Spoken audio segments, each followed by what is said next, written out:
conferencia y le agradezco a Viri Ríos, analista política, académica, colaboradora de este espacio, que nos tome la comunicación. Viri, hace muchos meses empezamos a platicar del asunto y hoy pues ha tenido este punto, digamos, de ebullición con las protestas de la semana pasada, pero pues es una tensión que se ha venido acumulando y hay que decirlo, es comprensible porque pues hay un desplazamiento real de una parte importante de la población.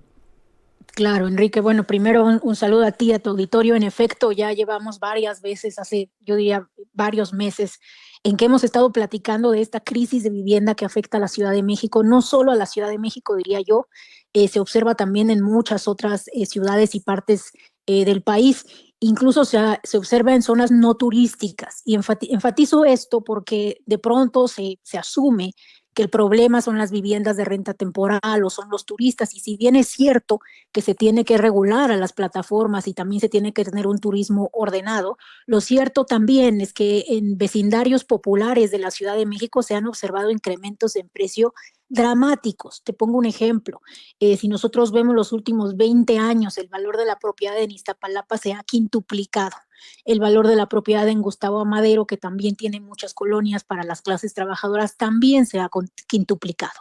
Entonces, lo que estamos observando es que esta crisis de vivienda no nada más existe en la zona turística, digamos Condesa, Roma, Juárez, sino que ya se está dando pues en la ciudad en su conjunto. Y esto se debe a que llevamos varias décadas sin construir la cantidad suficiente de vivienda que se necesita para una ciudad como la capital.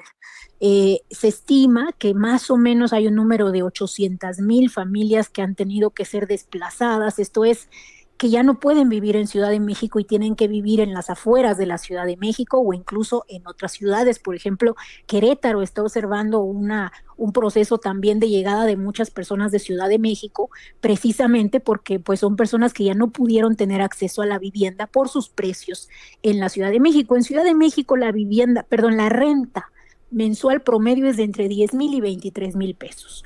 Cuando tú estás hablando que el salario promedio en México es de 6,000 pesos al mes, pues te das cuenta que la Ciudad de México se ha vuelto, digamos, Impagable. un impagable, un páramo de elitismo, diría yo, de exclusividad, en donde pues ya no hay, digamos, asequibilidad. Entonces, sí se necesita una regulación, pero sobre todo se necesita favorecer la construcción.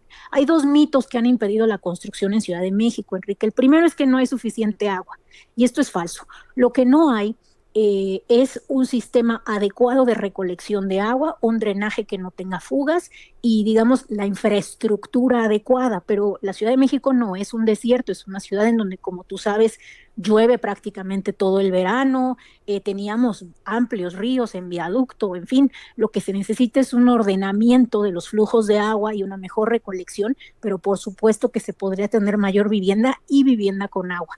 Y otro segundo tema que siempre sale a la luz es no se puede construir en Ciudad de México porque es un lugar sísmico. Y en efecto es un lugar sísmico, pero hay regulación y hay, digamos, la tecnología de construcción suficiente para que se pueda hacer una ciudad más alta. Mira, la Ciudad de México en promedio tiene 1,8 pisos de altura. Entonces es una ciudad chaparrititita. Si la comparamos, por ejemplo, con una ciudad como Santiago en Chile, en donde estamos hablando de 5 niveles, o Sao Paulo, en donde estamos hablando de 6 niveles.